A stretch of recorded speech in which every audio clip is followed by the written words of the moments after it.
Nagdesisyon ng once and for all, sagutin ni Jillian Ward ang isyong naglilig sa kanya sa dating governor na si Chavit Singson. Ito ay matagal ng chika na umabot na may something sa pagitan ng dalawa. Emosyonal at di na nga napigilan ng aktres ang naiyak sa kanyang interview kay Boy Abunda. Oo, parang sinasabi doon, Kuya Romel, na parang ang chika, yung parang may something ba doon sa dalawa na nag-start. 16 years old pa lamang si Jillian. Kaya makikita mo talaga very emotional siya during the interview. Parang galit. Talaga nakikita ko yung galit sa mata niya talaga. Dahil nga may mga tao talagang naniniwala, di ba? So as much as possible na ayaw niyang magsalita, once and for all, nilinaw na nga niya. After tama ka 16 years old pa lang siya that time na naliling siya kay Governor Chavit Singson, di ba? Pero yun nga, ang sabi nga niya, nakakabastos na. Diba? Na parang, teka muna, fake news yan lahat, kaya naiyak siya.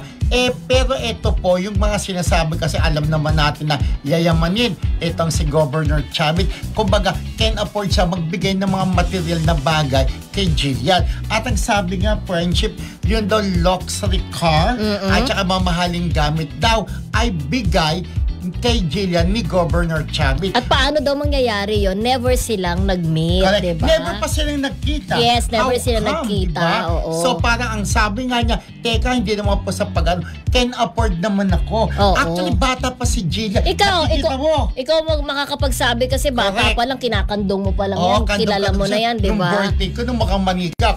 Ako yung mukhang wits. Kaya ako, dito, mukhang wits, diba? Karga-karga ko si Jillian Ward, mukhang manika. Tapos yun nga po, bata pa lang, nakapag-impok na kasi masinop sa pera, kaya kaya niyang makabili po ng mamahaling sasakyan at mga mamahaling damit, diba? So yun nga po. Siyempre hindi naman natin napakalayo ng age, diba? Parang pwede nga na talagang maging diba? Tatay. Apo. Apo. Pwede na rin sa apo sa tuhod ba? Ganon? Apo lang sa anak.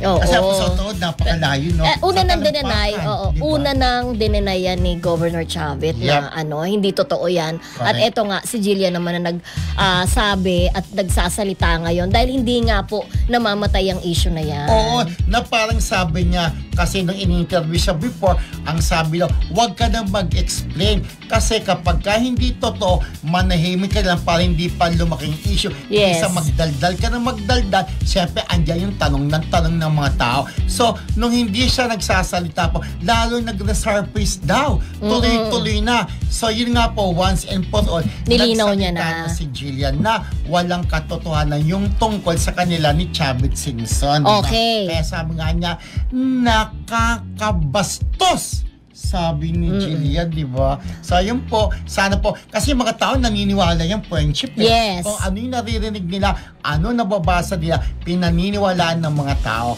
Kaya mas maganda nga, nagpaliwanag na si Jillian para matapos na yung issue. At sana nga, matapos na, di ba? Okay.